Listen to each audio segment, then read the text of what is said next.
Hello po mga kababayan, kamusta po kayong lahat? And once again, welcome back to another episode of Simply Talk is Blood.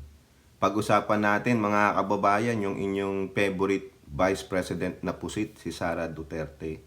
At yung kanyang kaibigan, no, si Senator Amy Baba Marcos. Kasi itong dalawang ito ay talagang tunay na magkaibigan. No? Pareho pong mga hipokrito. No? Kasi po may nakita po tayong mga quote cards at larawan na kung saan masasabi nyong itong dalawang talipandas na ito talagang mga tunay na magkaibigan na mga biatch, mga plastic hypocrites among hypocrites, no? At ganun din po, may isa pong mambabatas na kine-question talaga yung sinasabi ng inyong Vice Presidenting pusit na meron daw mga threat sa buhay niya. Gaano katotoo yun, no? So, bago po tayo magpatuloy, tayo po ay magbibigay pugay at pasalamat sa lahat ng ating channel members, followers, subscribers, nagla-like at nagsishare ng ating mga videos, sa mga nagbi-video replay, nagsishare ng kanilang blessings, at ganun din po sa mga nakakasama natin sa ating video premiere at live stream. Special shout out to all our OFWs, to the men and women in uniform, sa mga frontliners at guro. At muli, ako po ay nagpapasalamat sa lahat ng tumutulong, sumusubaybay at tumatangkilik sa ating channel. May God bless us all, may God bless our country, and may God bless the Marcos administration and protect it from the evil forces like the Dutertes and their minions. Ito na po mga kababayan, bakit nasabi natin na ang dalawang babaeng ito na magkaibigang tunay ay mga bitches, biatch, plastic at ipokrita.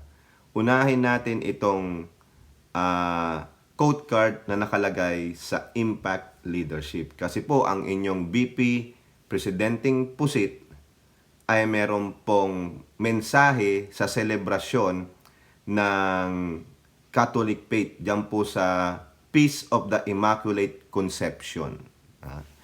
Mga Katoliko po, no? Siya po ay nagbigay ng kanyang napakagandang mensahe mga kababayan, napakagandang mensahe ng ipokrita. Ito po sabi niya, I join all the Catholic faithful in the solemn remembrance of the Peace of the Immaculate Conception. Solemn, di ba? Yung word na solemn, taimtim, tahimik, mapayapa. May the solemn observance of this day invite us all to join hands in prayer as we extend a helping hand to the needy, show mercy to those who are facing injustice, and extend love and kindness to our kababayan in the underserved and unserved communities. Really? Ano lang ang masasabi natin dyan? Gagamitin natin yung sinabi niyang speech doon sa Ifugao. Dahil siya po ay Vice Presidente, kailangan niyang sabihin niya. Yan po, yung sinabi niyang yan, ay hindi po bukal sa kanyang puso. Yan po ay binabasa lamang. Yan po ay binigkas lamang. Pero yung pagpapatotoo niyan, yung talagang sincerity ng mga sinabi niya ay wala po. 'Di ba? Dito na lang May the solemn observance of this day invite us all to join hands in prayer. 'Di ba? As we extend a helping hand to the needy, show mercy to those who are facing injustice. Parang sa kanya yun Itong message na to ay reflection ng kanyang kinahaharap daw di umano na injustice. Para lang sa kanya to Siya to. It's all about her na naman. Kaya nga kaplastikan nito, kahipokritahan. No? Kayo po ba na mayoryang Katoliko, mga Kristiyanong Katoliko, naniniwala kayo sa mensahe nito? Nagsalita na ito doon sa kanyang speech na sa mga taga-Ipugaw na hindi naman deserve ng mga kababayan nating mga taga-Ipugaw na marinig yun? Na dahil vice presidente siya, kailangan niyang sabihin ito na ang diwa ng Pasko ay kapatawaran, pero siya po ay hindi magpapatawad. Di ba? Dito sa bagay, even the devil, di ba? Even sa Bible, yung demonyo, pumunta sa langit at nakausap ang Diyos Ama. Nandun po yan sa Job. Basahin ninyo. Kaya nga sabi ng Job, saan ka nagpunta? Habang ang mga anghel ay nagbibigay papuri sa Diyos. Ganito din to. Di ba sabi niya, siya ang maging presidente ng impyerno? Ano meron doon sa impyerno? Di yun, mga demonyo. Biruin nyo, makikipag-join hands kayo sa demonyo ni hindi nga humihingi ng tawad at hindi marunong magbigay ng patawad, tapos magsasabi ng ganito, let's hands join in prayer.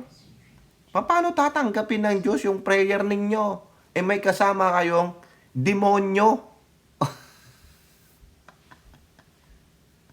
Di ba mga kababayan? Tingnan nyo yung sinabi niya, ha? Ayan. PI lahat. Sabi niya, PI ninyong lahat. Martin Romualdez, Lisa Marcos, Bongbong Marcos. May kinausap na ako na tao. Sinabi ko sa kanya, kapag pinatay ako, patayin mo si BBM, si Lisa, at si Martin. No joke, no joke. Tapos magsasabi ng ganito, na hindi nga siya nanghingi ng tawad. Di ba mga kababayan? Paano kayo makikipag-join hands in prayer sa kanya?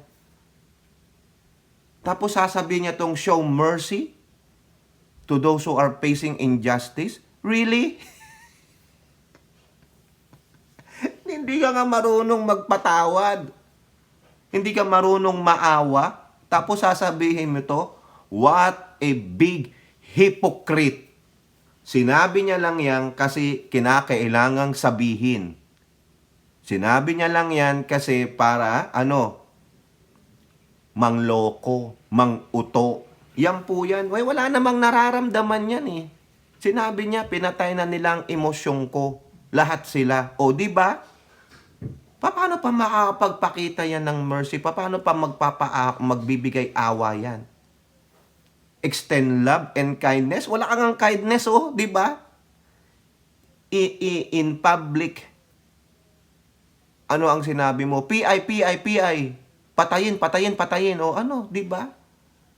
Tapos ganito, talagang mga kababayan, nang aasar lang ng uuto. Ito, walang humanity ito. Ang lakas maka-gaslight mga kababayan. Alam niyo yung gaslighting? Yung pinaglalaroan, ina-abuse ang inyong kaisipan. Ang lakas makabudol. Yan ang sinasabi ni Bato. Bato, yung iyong among pusit, ang budol. Tapos, hipokrita. Di ba? Now, pasok naman tayo mga kababayan sa kanyang best friend na si Senator Amy Baba Marcos. Bakit naman natin nasabing hipokrita? Kasi po, may mga larawan dito mga kababayan, na nakita natin na sa kanya na rin galing. Ipinost niya na rin, na kung saan sila po ay naimbitahan diyan po sa League of Provinces of the Philippines, mga mayors yata ito. Ayan, meron pong isang okasyon, sarili niyang post. Mabuhay ang LPP. Ayan, inimbitahan silang magkapatid. Siyempre naman, kunwari, a-attend siya kasama ang kanyang kapatid. Sabi niya, kasama ko ang aking ading na si PBBM. Dati tawag niya lang diyan, Bongbong eh. Ngayon may Pina. At mga, governor pala, sorry hindi mayor. at mga gobernador mula sa iba't ibang lalawigan para sa isang pagtitipon at pasasalamat. Ay, Thanksgiving pala eh. O, di ba? O, nakapula pa ang hitad talaga naman. Bakit hindi ka nag-green, no? Nako. Hay. Ngayon, PBBM. Kasama niya ang kanyang ading daw. Ading, naku, Diyos mio. Kung makasipsip naman, no? Kumbaga sabi niya, wala ako choice eh. 'Di ba? O, yung mga kababayan, yung mga ganyang arte ni Senator Amy Baba Marcos. Wag kayong pabubudol. Gaslighting din 'yan. Magkaibigan sila noon eh. Nung si Pusit, 'di ba? O, nananawagan ng solemn, ng solemn prayers. Pero mag-show daw ng mercy and kindness, no? Wala nga siya noon. Ito namang si Baba, kinakailangan niya ito. Kinakailangan niyang ganito ang sabihin niya para po re-election eh. In aid of re-election. Paniniwalaan niyo ba si Amy dyan? No! Oo. Mabuhay ang LPP. Oh, really? Maganda intensyon ng LPP. Pero sa amin po, Amy, kahit na ano pang gawin, manawagan ka na kailangan dumami ang mga DD shit. Kailangan makabuo sila ng 32 million. Pero wala po talaga eh. Yung rally sa EDSA, peace rally ng mga Marcos loyalist supporters at ibang mga dilawan, no? Minultiply ng 10 yung 150 nyo eh. O Amy, ano maging boto mo? 150? Di ba? Oo, kayong talagang magkaibigan, no? Mga gaslighter kayo eh. No? Gaslighting ang ginagawa nyo sa sambayan ng Pilipino. Pero, alam namin eh. No? Na pareho kayong mga manggagamit, mga plastic, ipokrita, at mga sinungaling. Oo. Now, balikan natin si Pusit, mga kababayan. Kasi po, another quote card, ito pong si Tingog Party List Representative Jude Asidre, ay may sinabi po.